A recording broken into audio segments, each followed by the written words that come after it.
Hello everyone, I am गौरव। आज हम बात करेंगे सीपीसी में सेक्शन नंबर 18, 19 एंड 20 के बारे में। इससे प्रीवियस वीडियो में हमने बात करी थी 15, 16, 17 जो कि बताता है सब्जेक्ट मैटर कहाँ से सिचुएट करता है, ठीक है, इमूवेबल प्रॉपर्टी का। और 15 बताया था लोएस्ट ग्रेड से स्टार्ट करना है। 17 में बताया था हमने कि डिफरेंट कोर्ट का जुरिडिक्शन आ रहा है तो हम सूट कहाँ इंस्टीट्यूट करेंगे। तो 15 से बेसिकली हमारे प्लेस ऑफ स्विंग स्टार्ट हो जाता है कि हम जो सूट है वो कहाँ इंस्टीट्यूट करेंगे। अब इस वीडियो में हम बात करेंगे 18, 19 एंड 20 के बारे में। तो चलिए शुरू करते हैं। अपना बेरेक्ट ओपन कर लीजिए आप सब।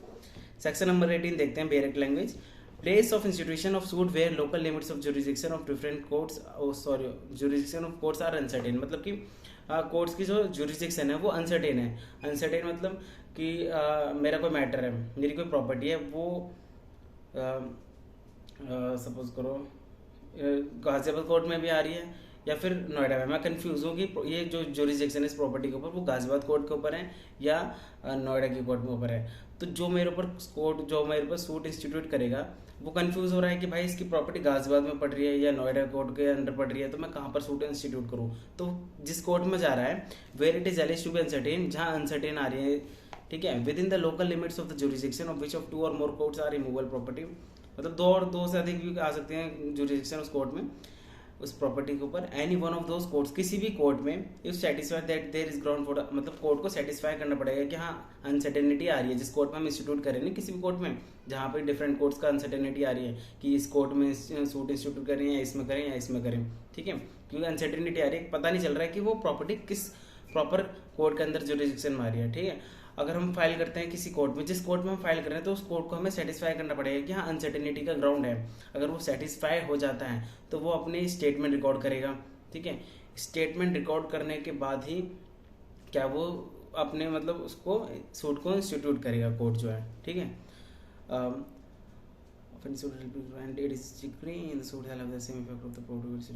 अब जो उसके ऊपर सूट के ऊपर जो उसने लास्ट में जो डिग्री वगैरह दी उसका भी सेम इफेक्ट माना जाएगा जैसे उसके पास प्रॉपर जुरिडिक्शन है। मतलब कि ऐसा नहीं है कि मतलब ग्राउंड को जो है वो मेंशन करना उस कोर्ट के लिए ज़रूरी है, ठीक है। वो स्टेटमेंट जो है वो पहली बात तो हम सेटिस्फाई करेंगे उस कोर्ट को, ठीक है, कि अनसर्टेनिटी का ग्राउंड है, आप हम कोर्ट को सेटिस्फाई करेंगे। कोर्ट सेटिस्फाई हो जाते हैं, हमारे सूट को एंजॉय कर लेते हैं, एंटरटेन कर लेती है कोर्ट। देन उसके पास सारे राइट्स आ जाते हैं, जैसे कि वो एक प्रॉपर कॉम्पिटेंट कोर्ट के पास जिसके ऊपर ऐसा लगता है कि उसी की जुरिडिक्शन है, ऐसे ट्राई करेगी उस सूट को, ठीक है, वो कोर्ट जो है। तो यह है इसका, हाँ, इसका सेकंड क्लॉज है, where a statement has not been recorded under subsection 1 and an objection is taken before an appellate or revision court that a decree or order in suit relating to such property was made by a court not having jurisdiction where the property is situated, the appellate or revision court has allowed of the objection and let's in opposition there was at the time of the institution of the suit not reasonable certain means मैंने first clause में बताया कि ground लिखना पड़ेगा, मतलब record में statement लिखनी पड़ेगी उस कोर्ट को, अपनी स्टेटमेंट रिकॉर्ड में करनी पड़ेगी कि अनसर्टेनिटी का ग्राउंड बन गया और मैं इसके मतलब एंटरटेन कर रहा हूँ, जो भी लिखना है उसको कोर्ट को वो लिखेगा, ठीक है, फर्स्ट क्लॉज में। सेकंड बताया अगर ऐसा कोई स्टेटमेंट रिकॉर्ड नहीं की गई है अनसर्टेनिटी के ऊपर उस कोर्ट ने रिकॉर्ड नहीं करी गई है और आप वो मैटर ले जाते हो अपीलेट कोर्ट में, ठीक है, रिविजनल कोर्ट में, अपीलेट कोर्ट में लेके चले जाते हो उस मैटर को। अब वहाँ आप ऑब्जेक्शन उठा रहे हो कि नहीं ये तो अनसर्टेनिटी का मैटर है,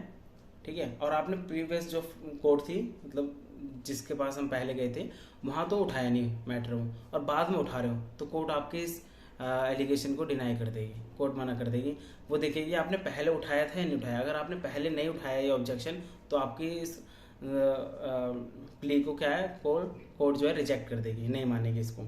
ठीक है। लेकिन कोर्ट को लगता है कि हाँ अनसर्टेनिटी नहीं थी, सर्टेनिटी थी वहाँ पर और उसकी वजह से फेलियर ऑफ जस्टिस हुआ है, तो कोर्ट क्या करेगा, कोर्ट इसको एक्सेप्ट कर सकता है आपकी प्ली को। अदरवाइज वो क्या है, कोर्ट जो है डिसमिस कर देगा आपकी इस प्ली को, वो मानेगा नहीं कि आपने पहले तो उठाया नहीं इसको जब आपके पास पूरा टाइम था, अब आप अपील और रिवीजन में आ गए हो, अब उठा रहे हो कि किसके ऊपर अनसर्टेनिटी के ग्राउंड लेकर, ऐसा नहीं चलेगा, ठीक है। तो 18 यही है, 18 कम्प्लीटली। 19 देखते हैं, 19 क्या है, suits for compensation for wrong to persons और movable where a suit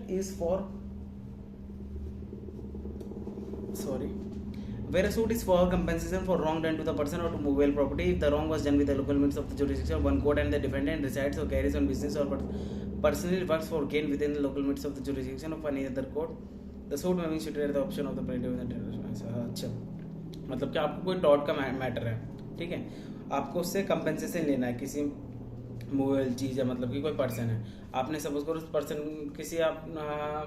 B है, बी ने एक अगेंस्ट डिफामेटरी स्टेटमेंट दे दी यहाँ पर नोएडा में, और वो पब्लिश कर दी उसने गाजियाबाद में भी, और वो पब्लिश कर दिया आपने क्या दिल्ली में भी कर दी, तो आपके पास जुरिसडिक्शन बनता है, आप तीनों में से कहीं भी उसके ऊपर कंपेंसेशन मांग सकते हो, नोएडा में भी, गाजियाबाद में भी और दिल्ली में भी। देखो बेरेट देखते हैं, where suit is for compensation for wrong done to the person of movable property, किसी मूवेबल प्रॉपर्टी से रिलेटेड बात कर रहा है 19, if the wrong was done with the local limits of the jurisdiction of one court and the defendant reside, अगर defendant suppose करो कहीं भी रह रहा है कि हम वहाँ भी सूट इंस्टीट्यूट कर सकते हैं, सपोज करो ए रह रहा है नोएडा में, उसने डिफामेटरी स्टेटमेंट दी यहाँ पर दिल्ली में, ठीक है, और पब्लिश कर दिया गाजियाबाद में, तो हम जहाँ वो रह रहा है, जहाँ वो बिजनेस कर रहा है और जहाँ वो आ गया है, ठीक है, तो हम कहीं भी उसके ऊपर, या फिर वो बिजनेस कर रहा है या फिर कोई ऐसा वर्क कर रहा है जिससे उससे गेन हो रहा है, ठीक है, अर्न कर रहा है वो, या फिर रह रहा है या फिर बिजनेस अपना चला रहा है, तो हम कहीं भी सूट इंस्टीट्यूट कर देंगे उसके खिलाफ। इलस्ट्रेशन इज वेरी इंपॉर्टेंट, इसकी चेक करते हैं। A residing in Delhi, Delhi में रह रहा है, beats B in Calcutta, Calcutta जाता है और बी को मारता है, कलकत्ता जाता है बी को मारता है, बी में सू ए इधर इन कलकत्ता और इन दिल्ली। अब बी क्या करेगा, बी तो रह रहा है कलकत्ता में, ए जो है वो आके मार रहा है कलकत्ता में बी को, बी जो है वो ए में दिल्ली में भी कर सकता है सूट इंस्टीट्यूट और कलकत्ता में, क्यों, डिफेंडेंट कहाँ रह रहा है, डिफेंडेंट रह रहा है ए में, लेकिन कॉज ऑफ एक्शन का राइज कहाँ हुआ है, वो हुआ है कलकत्ता में, तो बी के पास जो है वो तो दोनों का ऑप्शन आ जाता है ना कि वो डिफेंडेंट जहाँ रह रहा है वहाँ भी कर सकता है, या फिर जहाँ कॉज ऑफ एक्शन राइज हो गया है कलकत्ता मीन्स कलकत्ता में भी सूट इंस्टीट्यूट कर सकता है, मतलब कि दोनों जगह वो सूट इंस्टीट्यूट कर सकता है। इलस्ट्रेशन नंबर 1 इसकी। बी देखते हैं, A residing in Delhi, Delhi में रह रहा है A, publishes in Calcutta states defamatory of B, Calcutta में कोई डिफेमेटरी स्टेटमेंट करता है, बी में इधर इन कलकत्ता, बी वही सेम कि बी कलकत्ता में भी कर देगा सूट इंस्टीट्यूट या दिल्ली में भी कर देगा, कहीं भी एक जगह कर देगा इंस्टीट्यूट। सपोज करो वो ए रह रहा है दिल्ली में, उसने वो गया नोएडा, उसने क्या काम करा, डिफेमेटरी स्टेटमेंट नोएडा में दी, पब्लिश कराई उसने गाजियाबाद में, और फिर चला गया बनारस, वहाँ भी एक कॉपी बांट दी, फिर गया चला गया मथुरा, वहाँ भी चलेगी, तो वो जो बी है उसके ए के अगेंस्ट वो कहीं भी सूट इंस्टीट्यूट कर सकता है। दिल्ली में भी रह रहा था बी, जहाँ कॉज ऑफ एक्शन आ रहा है जहाँ पब्लिश करा वहाँ पे, मतलब कि उसके पास काफ़ी कोर्ट जुरिसडिक्शन आ जाता है, वो कहीं भी सब्जेक्ट मैटर जहाँ जहाँ हुआ है सिचुएट, जहाँ कॉज ऑफ एक्शन आया जो है डिफेंडेंट रह रहा है, वो कहीं भी मैटर अपना इंस्टीट्यूट कर सकता है। ये बताता है 19 सेक्शन नंबर 19। सेक्शन नंबर 20 देखो बहुत इंपॉर्टेंट है, अदर सूट्स टू बी, वैसे देखो ये प्लेस ऑफ स्विंग वाले मैटर जो है वो काफ़ी इजी है, मतलब कंसेप्ट जो है इनका काफ़ी इजी है, बस थोड़ा लैंग्वेज का वो हो जाता है थोड़ा, बट इजी है काफ़ी, मेरा मानना है। देखो 15 में बताया लोएस्ट ग्रेड से स्टार्ट करो आप, कि जो भी आपकी कंप्लेंट कोर्ट है लोएस्ट ग्रेड वहाँ से जाओ, आप एकदम अपर कोर्ट में मत जाओ अपने मैटर को लेकर, ठीक है। 15 हो गया। 16 बता दिया कि सब्जेक्ट मैटर जहाँ आपको सिचुएट कर रहा है आप वहाँ जा लो, मतलब ये मूवेबल प्रॉपर्टी का रिकवरी करना है, फोरक्लोजर मॉर्गेज प्रॉपर्टी है, फोरक्लोजर रिडेम्पशन करना है या पार्टीशन करना है या फिर डिटर्मिनेशन ऑफ राइट करना है, तो आप वहाँ चले, कोई मूवेबल प्रॉपर्टी आपकी अटैचमेंट और डिस्ट्रेंट में है वहाँ, तो सब्जेक्ट मैटर वहाँ सिचुएट करता है जहाँ आपकी प्रॉपर्टी है, ठीक है, वहाँ आप कोर्ट केस सूट इंस्टीट्यूट कर सकते हो। 16 हो गया। 17 बताया कि डिफरेंट कोर्ट्स की जुरिसडिक्शन आ रही है, कि वो कहीं भी किसी भी कोर्ट में, 2 कोर्ट की आ रही है जुरिसडिक्शन, वो किसी भी कोर्ट में एक में जाकर अपना सूट इंस्टीट्यूट करते हैं। 19 आ रही है कि अनसर्टेनिटी आ रही है कि किस कोर्ट में जाए, हम परेशान है कि भाई इस कोर्ट में जुरिसडिक्शन है, इसमें अनसर्टेनिटी, जिस कोर्ट में जा रहे हैं उस कोर्ट को हमें सेटिस्फाई करना पड़ेगा, वो रिकॉर्ड करेगा अपनी स्टेटमेंट, और वो उस कोर्ट को अपना सूट को इंस्टीट्यूट करे, वो ट्राई करेगा जैसे कि उसी जुरिसडिक्शन में हो, मतलब फुल पावर आ जाएगी, फुल अथॉरिटी मानी जाएगी उसको उस कोर्ट के पास, ठीक है, और उसमें डिग्री भी पास कर सकता है। अगर बी इसका प्रोवाइड क्लॉज दे रखा है 18 का,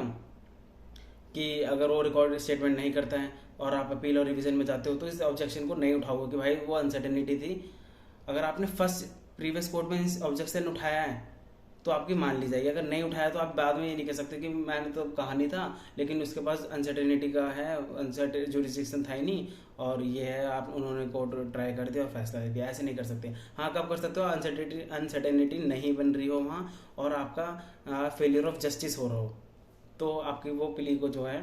एक्सेप्ट करेगा कोर्ट। 19 बता दिया कि जहाँ डिफेंडेंट रह रहा है, बिजनेस कर रहा है या फिर कहीं भी डिफामेटरी स्टेटमेंट दे रहा है, मतलब कि जहाँ कॉज ऑफ एक्शन अराइज हो रहा है या डिफेंडेंट रह रहा है। बेसिकली इसमें टॉट की बात करिए कंपेंसेशन की, ठीक है, कि आप कंपेंसेशन कहाँ ले सकते हो, कहीं भी ले सकते हो सूट इंस्टीट्यूट, कहीं भी कर सकते हो जहाँ डिफेंडेंट रह रहा है, जहाँ उसने डिफेमेटरी स्टेटमेंट दिया या फिर जहाँ उसने बी को मारा है, बीट करा है, कहीं भी आप सूट इंस्टीट्यूट कर सकते हो। 19 में 20 बताता है other suits to be institute other way defenders है, मतलब ऊपर के जो 15, 16, 17 है इनके अलावा कोई मैटर आता है तो उसमें 20 में उसे कवर कर दिया, ठीक है, कि कहाँ करना है आपको सूट इंस्टीट्यूट वो बताया।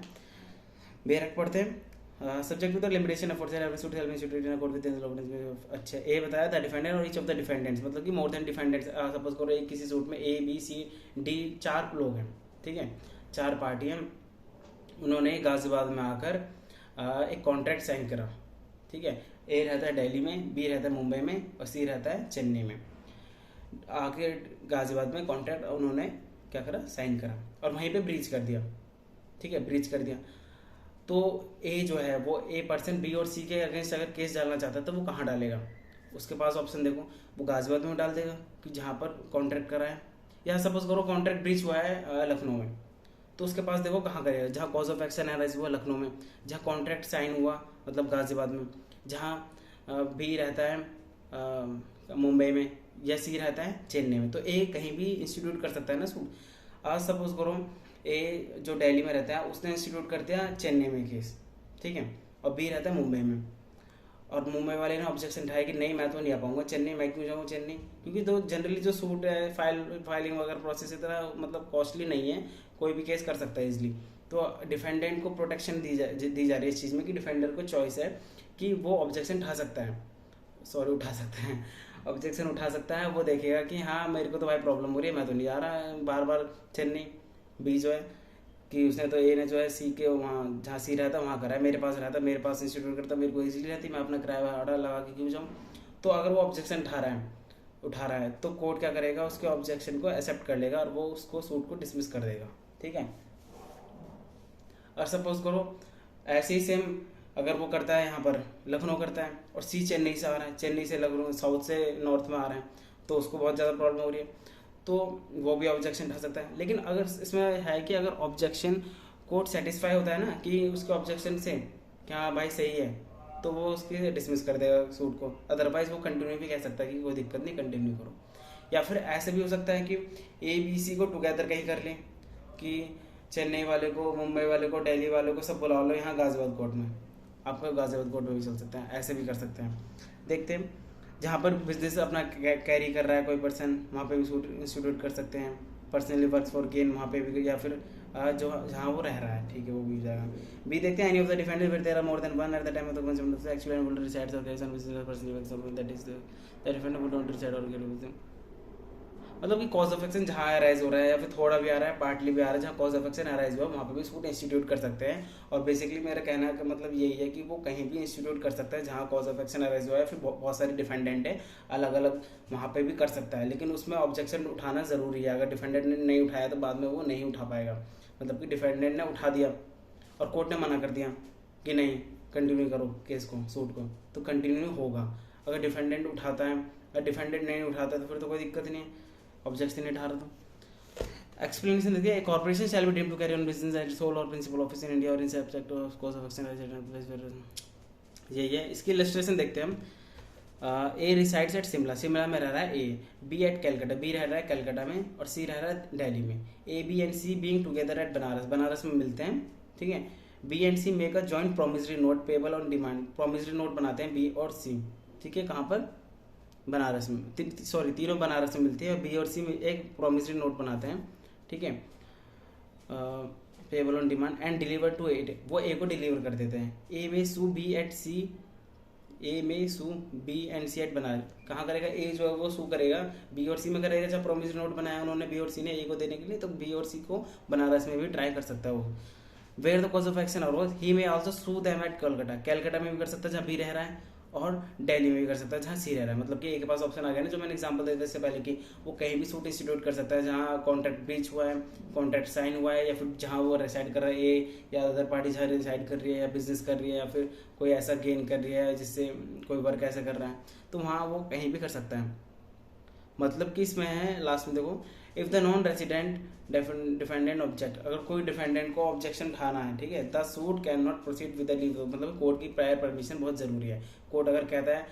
कोर्ट वो ऑब्जेक्शन उठा रहा है और कोर्ट अलाउ कर देता है, तो वो कोर्ट अलाउ ही मानेगा, मतलब सूट ट्राई कर सकता है, चलेगा, उसका ऑब्जेक्शन उठाने का कोई फ़ायदा नहीं है। That's it for now. If you like the video please subscribe my channel. Thank you for watching. जय हिंद।